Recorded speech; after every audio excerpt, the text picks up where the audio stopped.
Good, everybody, welcome back to the channel. We're about to run through a mid-season review because, it's middle of the season. Might as well review it. But yeah, man, we're sitting at a 7-1 record. We got a bye week in week 9, which is smack dab in the middle of the season, which is a good thing. Um, so this is going to be the final season of this league, the Steel NFL Madden League, SNFL. Yeah, man, we're going to take a look at the roster, see what's going on with that. We're going to take a look at some stats. We're going to take a look at the records so far, as well as the schedule coming up. Try to keep this video as short as possible, so let's get right into it. We're just going to go through the lineup, man. There's only a couple of original players on this roster, man. The big addition is going to be Patrick Mahomes. We made a trade 2 seasons ago, right at the start of the season, or right in the offseason before the draft. For Patrick Mahomes, went for Justin Fields, Roquan Smith, and a first. So that's how we got Mahomes. And also, what helped with that deal was that the Chiefs saved like $35 million in cap by trading Mahomes. So they were able to keep everybody else they wanted, and also still get a superstar quarterback with 90 speed. Anyways, Cody Whitehair took a year off from the team. We did let him walk in free agency. Last season, we had a solid replacement, and then he walked in free agency as well. Then Cody Whitehair was just sitting there. I was like, you know what, man, just go ahead and bring him back. Justin Daniels. Is it Justin Daniels? James Daniels. I'm a retard, bro. But anyways, man, James Daniels right here. He's been on the team since jump. And then and Darnell Mooney. Darnell Mooney has been here since I got here as well, since the start of the league. So, really, 3 players on offense. That's it. Other than that, Jalen Johnson. That's the only other player that's on this team that was an original Bear when the league launched. So, Corey Johnson, my first 99 overall player I built up in Madden, with good reason. Started out, I believe, as 94 speed. As you can see his numbers right here, over 2,000 yards each season. This season, he's on pace for some astronomical stuff, man. Like, I didn't realize that he had 24 touchdowns in the first 8 games until today. Didn't really realize that. But, yeah, we keep balling with him. Mooney does his thing. Mooney was my only real option on offense when I first got this team. And you can see he was the only person I threw to. 121 catches, 2,200 yards, 30 touchdowns. His role didn't diminish. It just that Johnson's took off, and I had to build him up early in order to get him where I needed to be, and I just kept him as wide receiver 1. But Mooney is a wide receiver 1 for many, many teams. Even his numbers reflect that, except this down year. I want to say this is the year that he was hurt a couple games, but even still, we did our thing with him. 13 touchdowns in each of the last 2 seasons.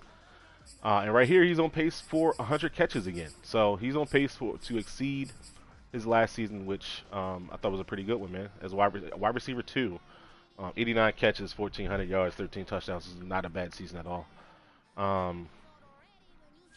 Now, in terms of our other options, it's not a lot, man. It's not a lot. We don't run the ball much, so we don't invest in running backs that much. Drummond is a nice back to have. This is his 3rd season on the team. This is one of my first draft picks that I had, and he's coming along mighty nice, man. 92 speed, 89 change of direction, 86 juke. Stamina's a little low, but he's got 78 release, 78 catching, 72 short route. He's really good out of the backfield, man. Honestly, he really is. I just wish he had the fight for yards and or high motor traits, but he doesn't. He does not. But, man, this running back actually gets it done when I actually do use him. But Jalen Johnson right here. Jawan Johnson. I don't know why I keep messing up these names. Probably because I'm not like too invested in these guys, but yeah, man, Jawan Johnson literally sat on my bench for 2 seasons, maybe 3. Let's take a look at his stats. Yeah, he was here for 2 seasons and did absolutely nothing. And then when my tight ends walked, I was like, you know what? He's still on the roster. Let's go ahead and get him the ball. He's going to step into a starting role. 60 catches, 1,000 yards, and 9 touchdowns, man. That's not bad at all. He's on pace to actually get to that catch and yardage goal. as well as touchdowns. I mean, he might go off and get 9, maybe 10. But yeah, man, he was a career backup or practice squad player until boop, 60 catches, man. Kind of like that Darren Waller kind of story. Jalen Samuels, actually my highest rated tight end, I think. No, I'm lying. He's playing fullback for me. Plays some H back. 87 speed guy. Can catch, can run, all that good stuff. That's all there. On to the defense, man. Defense has been interesting. We historically in this league for the last 3 seasons have led in sacks. This year we're nowhere near the top in sacks, but we should be near the top in interceptions, which we were 31st in the entire league in turnovers last season. That's insane. And the only real difference in my secondary is this guy right here, this rookie, Josh Jobe. Um, and it's not like he's the greatest. He's not like transcendent athlete, 99 speed, 99 anything, right? He just happens to have 10 interceptions. It's crazy. Like, it's absolutely insane. He has 10 interceptions on a year. Um, and I don't know if that's like the reason why our sacks are down is because we're getting picks instead. But man, when you really look at the stats, bro, like it's kind of crazy. Um, let's actually go over to the stats. Let's go over to the stats, man, so you can see I'm not just yanking y'all chains. You know what I'm saying? Defense. Just to put into context, right? This is at the halfway point, week 8. I played 8 games with this team in this season, and Jalen Johnson has 8 interceptions, which is great, right? He had 3 last season. In 17 games, he had 3. So far in 8 games, he has 8. Great, really good improvement. The guy I had playing corner on the outside here was Kevin Hood. Let's take a look at Kevin Hood's stats, man.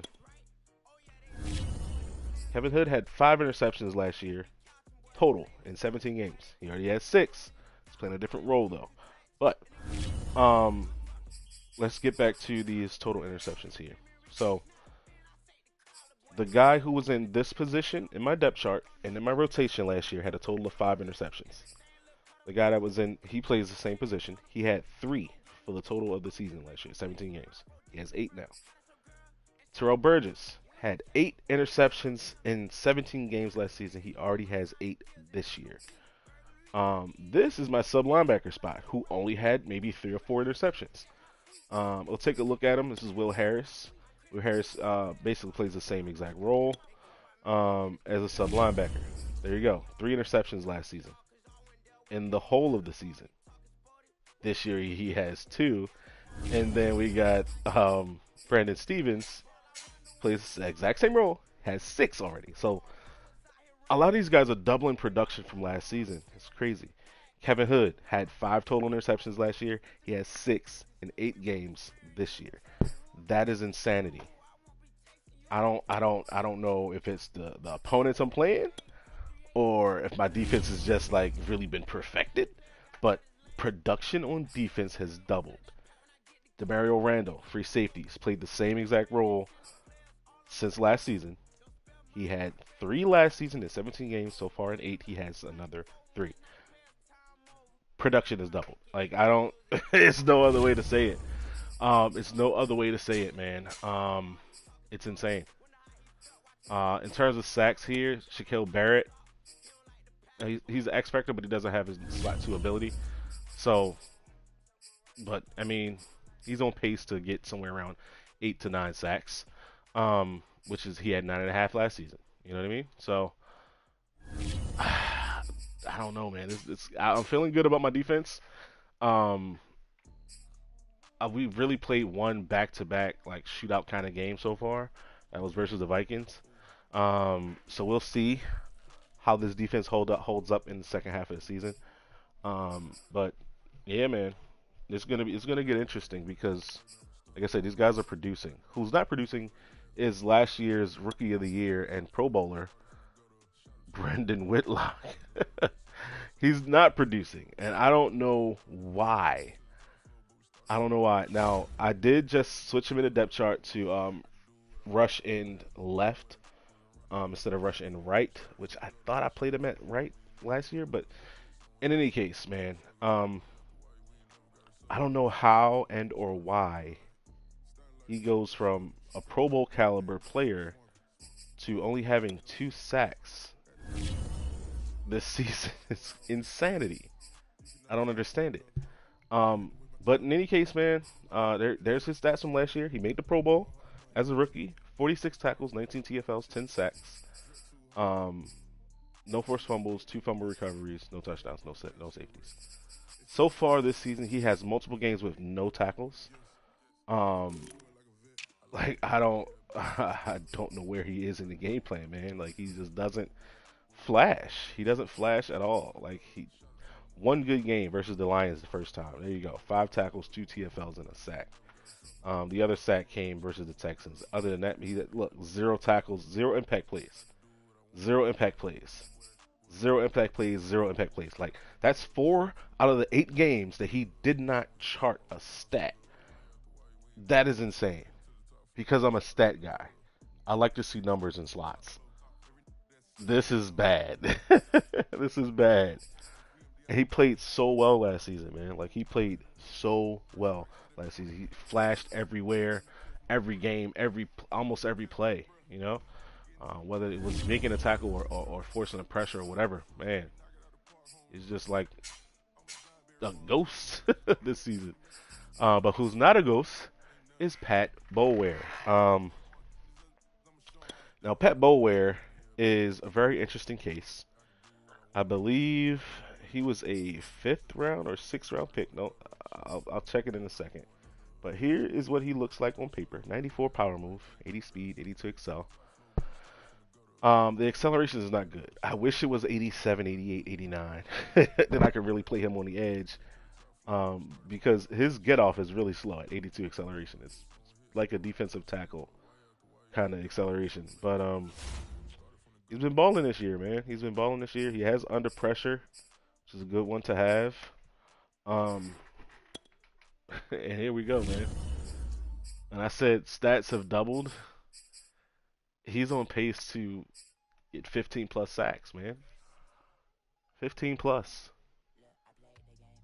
And he's on pace to double his TFLs. Like it's wild. It's wild. He only had 7 all of last year.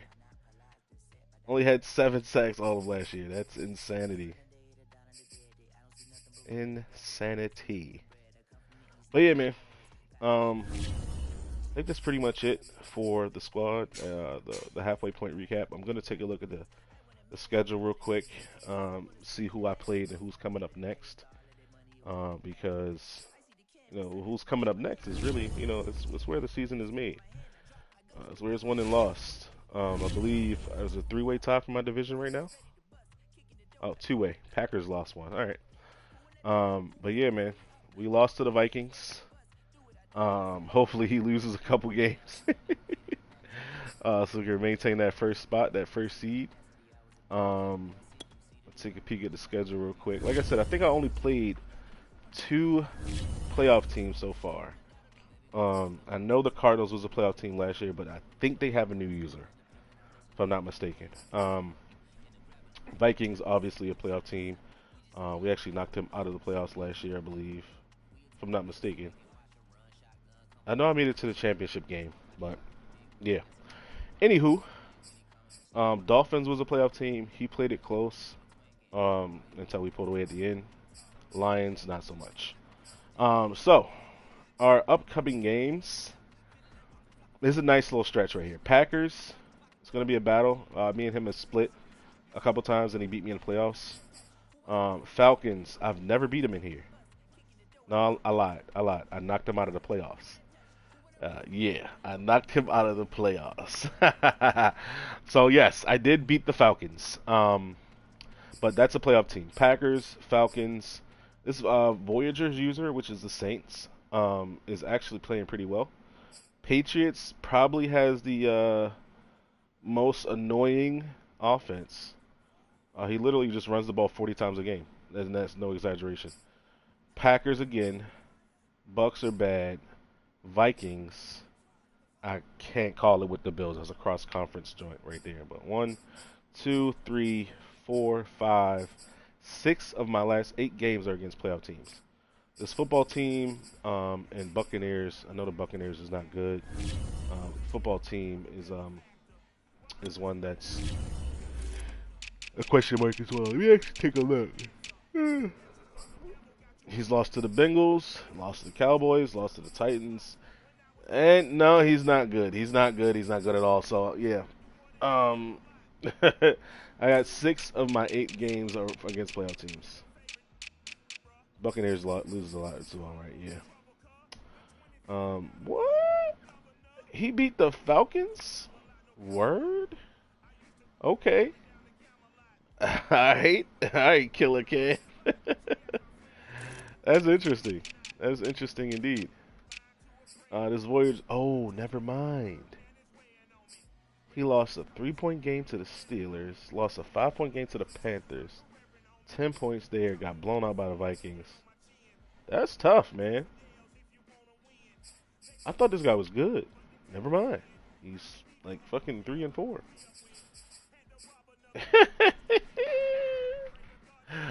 Daniel. I thought he made the playoffs or something like that last season, but alright.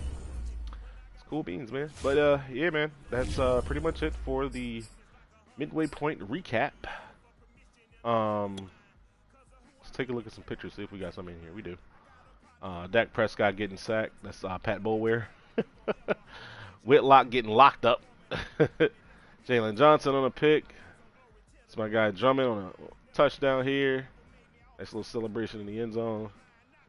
And there's CJ, 2K, Corey Johnson. And we got the Malcolm Butler animation on a goal line pick. That was pretty cool on a slant. Tutu Atwell running a slant versus a 6'3", 195-pound DB. Yeah, he definitely got the upper hand on that one. But yeah, man. That's it for the video. If you liked the video, like the video. If you didn't, be sure to dislike it. Leave some info comments and unsubscribe. Thanks for watching. I'm out.